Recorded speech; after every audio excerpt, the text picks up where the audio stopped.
Hello friends, welcome back.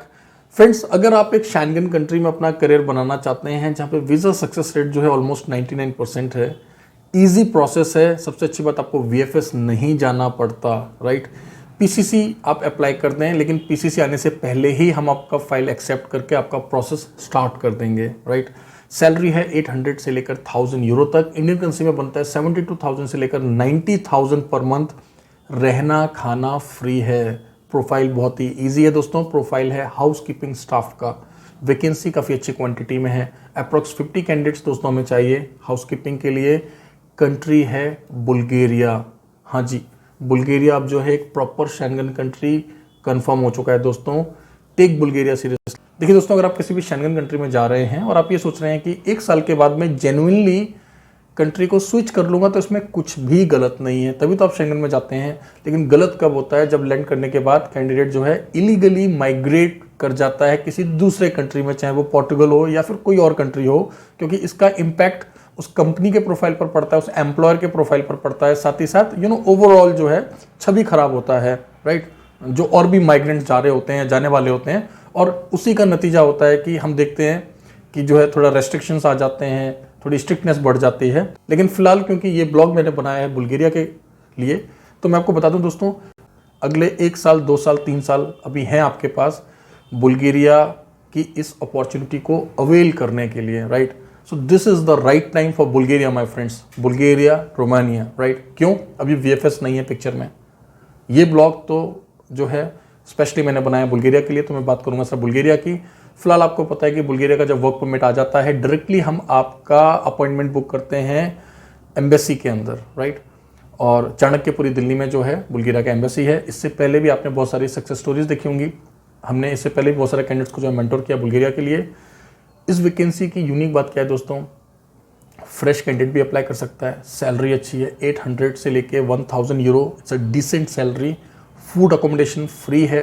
काम जो है कोई बहुत ज़्यादा मेहनत वाला नहीं है, आप कर सकते हैं। और अच्छी बात क्या है कि आप अच्छी ब्रांड्स के साथ यहाँ पर काम करेंगे। आपको टिप्स भी मिलने के चांसेस हैं यहाँ पर। आपको ओवर टाइम भी मिल सकता है यहाँ पर। साथ ही साथ आप ग्रो भी कर सकते हैं दोस्तों कुछ टाइम के बाद।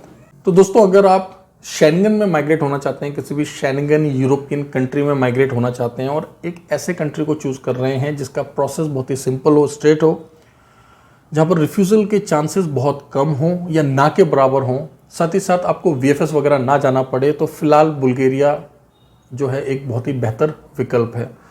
ये प्रोफाइल भी बहुत ही आसान सा है। मैंने आपको पहले ही बता दिया है कि अगर आपके पास हॉस्पिटैलिटी का, हाउसकीपिंग का एक्सपीरियंस नहीं है, तब भी आप जो है अप्लाई कर सकते हैं, आवेदन कर सकते हैं। आपने करना क्या है? वर्किंग आवर्स में आप हमारी टीम को कॉल करें 10 AM to 6 PM Monday to Saturday. Description में जो है मैं कॉन्टैक्ट नंबर्स दे रहा हूँ। देखिए, लिमिटेड वैकेंसीज हैं। 50 मीन्स 50। जैसे ही हमें फाइल्स मिलेंगी हम इस वैकेंसी को क्लोज कर देंगे। आप में से कई सारे लोग करते क्या हैं, पहले ब्लॉग देखते हैं, फिर 10 बार 10 लोगों से पूछते हैं, हाँ भैया ये कंसल्टेंसी कैसी है, राइट। देखो, एक बात मैं आपको बता दूं, नो डाउट यूट्यूब पर बहुत सारे लोग ब्लॉग्स बना रहे हैं, अच्छा काम कर रहे हैं, बट आपको एक बेसिक डिफरेंस समझना है दोस्तों। हम भारत सरकार से registered licensed overseas placement agency हैं, और ये हमारा ऑफिशियल यूट्यूब चैनल है। बात समझ आया? मैं कोई ब्लॉगर नहीं हूँ, मैं कोई यूट्यूबर नहीं हूँ, और मैं कभी भी घुमा फिरा के बात नहीं करता हूँ कि मैं तो बस गाइडेंस दूंगा, मैं तो बस वर्क परमिट की जिम्मेदारी लूंगा। ऐसा बात नहीं करते हैं हम लोग, राइट। वी एंश्योर कि अगर आप हमें अपना फाइल दें तो आपका काम होना चाहिए। नहीं होएगा then we'll see what is the next step, right. ऐसा नहीं है कि हमारे कभी रिफ्यूजल नहीं हुए, ऐसा नहीं है कि हमें कभी चैलेंज नहीं फेस करने पड़ते। अगर वीएफएस में वेटिंग है तो सभी के लिए है, अगर किसी कंट्री के रिफ्यूजल आते हैं तो सभी के ही आते हैं, राइट। बट हमेशा अगर आप एक रजिस्टर्ड एजेंसी के थ्रू अप्लाई करते हैं, सबसे पहले आपको जो है हर एक बात क्लैरिटी के साथ बताई जाती है। आपके पास पैसे का पूरा रिकॉर्ड होता है, आपको हर एक चीज़ राइटिंग में दी जाती है, और लॉन्ग रन में भी जो आपको एक अच्छा असिस्टेंस और गाइडेंस मिलता है। और हमेशा ही मैं आपको बोलता हूँ कि भारत में बहुत सारे रजिस्टर्ड एजेंट हैं, हर राज्य में लगभग रजिस्टर्ड एजेंट हैं। आप विदेश मंत्रालय की वेबसाइट को जाकर चेक कर सकते हैं, राइट। और हम लोग भी जो है एक रजिस्टर्ड एजेंट है, तो मैं तो आपसे रिक्वेस्ट करूँगा कि आप जो है हमसे अपना फाइल लगाएं। उम्मीद करता हूँ ये ब्लॉग आपको अच्छा लगा होगा। चैनल को सब्सक्राइब करना ना भूलें। बुल्गारिया के साथ साथ बहुत सारे यूरोपियन कंट्रीज़ की वैकेंसीज हमारे पास चल रही हैं। अगर मैं आपको रफली बताऊं तो 7 to 8 यूरोपियन कंट्रीज़ की वैकेंसीज अभी हमारे पास चल रही हैं। लगभग हर हफ्ते मैं आपके साथ नई नई ओपनिंग्स शेयर कर रहा हूं, स्किल्ड अनस्किल्ड हर प्रकार की। साथ ही साथ गल्फ के देशों की वैकेंसीज हम लोग आपके साथ शेयर करते हैं। साउथ ईस्ट एशियन कंट्रीज़ की वैकेंसीज हम लोग आपके साथ शेयर करते हैं। अभी मैंने कुछ दिन पहले आपके साथ मॉरिशस की वैकेंसी शेयर की थी दोस्तों, राइट। तो प्लीज़ साथ बने रहें, क्योंकि ये एक ऐसा प्लेटफॉर्म है जहाँ पर आपको जो भी इन्फॉर्मेशन दी जाएगी वो जेन्युइन होगी। कभी भी ज़्यादा लाइक्स पाने के लिए, व्यूज़ पाने के लिए, राइट, और फेक उम्मीदें जगाने के लिए मैं ब्लॉग्स नहीं बनाता दोस्तों, राइट। हम जो भी ब्लॉग बनाते हैं हम उन्हीं का बनाते हैं कि जो काम किया जा सकता है। और ध्यान रहे, अगर किसी भी प्रकार का कोई भी चैलेंज आता है आपके एंटायर वीज़ा प्रोसेस में, we are there to help you. हमारे पास बेस्ट एडवाइजर्स हैं, राइट।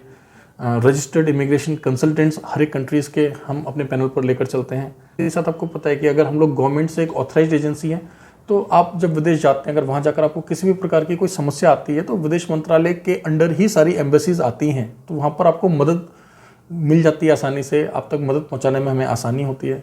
इन बातों को आपने समझना है। और अपने पिछले ब्लॉग्स में मैं ये सभी बातें आपको समझा चुका हूँ, बार बार आपके साथ रिपीट करता हूँ, फिर भी आप लोग जो है इस बात को समझ नहीं पाते हैं, राइट। सो प्लीज़ इन बातों को आप समझें। हमेशा रजिस्टर्ड एजेंसी के थ्रू ही आप विदेश में माइग्रेट करें। Thank you very much. All the best.